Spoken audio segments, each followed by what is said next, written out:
Yo, I saw Larson win in person. We all know the drill by now. Whoop.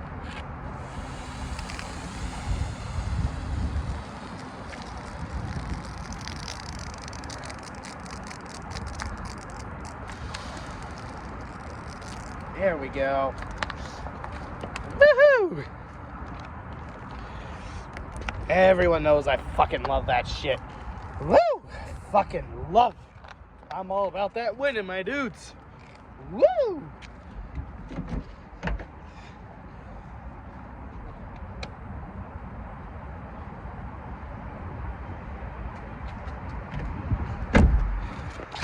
Fourth time I've seen Kyle Larson win. And I'm fucking exhilarated about it. Because it now makes me feel a little more better about the fact I couldn't see him win in person at Watkins Glen because of the stupid fucking thunder. Now I finally can say that I feel like I've redeemed myself. Although, unfortunately, unlike Watkins Glen, this race wasn't all that entertaining, but at least there was passing towards the end. So there you go.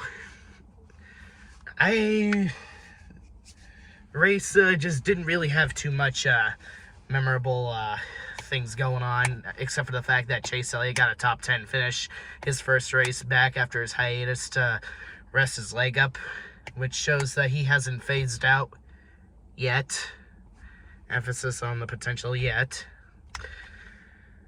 And how about Kyle Larson finally pulling through his big Achilles heel on road courses? Fucking love that. Although, despite him finally pulling through and just moving Logano's ass out of the way, outside of Kyle Larson passing on the track, the race wasn't really the highest of regard for Martinsville's standards. It really wasn't all that exciting or entertaining, but it was still alright. I mean, it wasn't that egregious. It wasn't overtly entertaining either. It was just fine. It was fine. I can tolerate it. I can tolerate that kind of racing, to say the absolute bare minimum. Big shout out to Emily Dawn Hicks for letting me stay at her place and being accompanied by all her felines, her doggies, and her birdies, as well as her little rodent friends, like the rabbit and the hamster. Finally, I had better luck on traveling. It wasn't completely berserker off the rails. It didn't feel like a complete train wreck like my Tennessee horror story, which I'm not gonna go on and on about now, because, well, I don't like recollecting or going through that story again, because my friend that I stayed with was already dealing with enough behind-the-scenes problems as it is, as he recently told me some information, but he didn't break up with anybody, let's just say that, so he's not over at that ramshackle anymore, so there you go.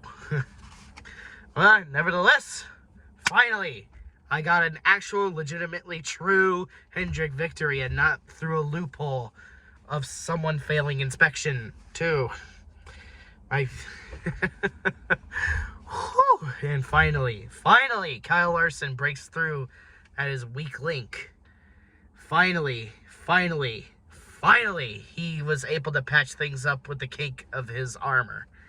Finally, he won at his ultimate Achilles heel. And I admire it. I landed at the right place for it. Oh, a lot of people are going to be very intrigued by this very engrossing pattern. 2020, Chase Elliott wins. 2021, Alex Bowman wins. Those first two are so far the autumn races. Then we get to the spring races. 2022, William Byron wins. And then 2023, spring, Kyle Larson wins. How's that for a pretty sick pattern of the 4 Hendrick horsemen? So yeah, 4 times I've seen Kyle Larson win. And he needs to win 4 more times in order to tie the top spot with Kevin Harvick to my racing history. Although, well, it just depends on where he wins. He could win anywhere. It doesn't matter where I go. Any race or any track I go to is a dice roll. you can't always count on his best tracks, because he can always either yeet himself out of a win, or his pit crew will yeet him out of a win, or some other dickhead on the track will yeet him out of a win, or he'll come out of nowhere on his weakest tracks. You just never know. It's all a big dice roll. You never know what you're gonna get. So you have to just, there's really much you can do for them. All you gotta do is just hope they can find some way to come through. I mean, Jimmy Johnson won at a lot of tracks in 2010 that he generally never won at, such as Bristol. He almost never won Bristol except for the 2 times, 2010 and 2017. New Hampshire, he's only won 3 times there. And of course, his only road course victory, Sonoma. So yeah, every single track you go to is a big, big dice roll. I mean, fucking Talladega's a crapshoot. So, of course, it's still a big chance that he could win there. Anybody can win there, pretty much. So, don't think you're too safe from dominators. And don't rely too much on underdogs either, because literally anything can happen at Dega and Daytona. Well, yeah, nevertheless, I did have a fun time at Martinsville and really enjoyed myself. I loved going to the NASCAR Hall of Fame. I loved meeting my bestie, Mark Riggleman, there in Asheboro, North Carolina. I enjoyed being accompanied by the animals in Emily's house. I enjoyed myself at the decent vantage point I had at Martinsville, and I had a fun time touring the Arlington Cemetery in Virginia, and I finally feel satisfied that I saw the Martin Luther King Jr. Memorial and Thomas Jefferson Memorial. There's probably still a lot in Washington, D.C. I didn't do, so Washington, D.C. is definitely the farthest thing away from anything close to a one and done for a lot of people, including me.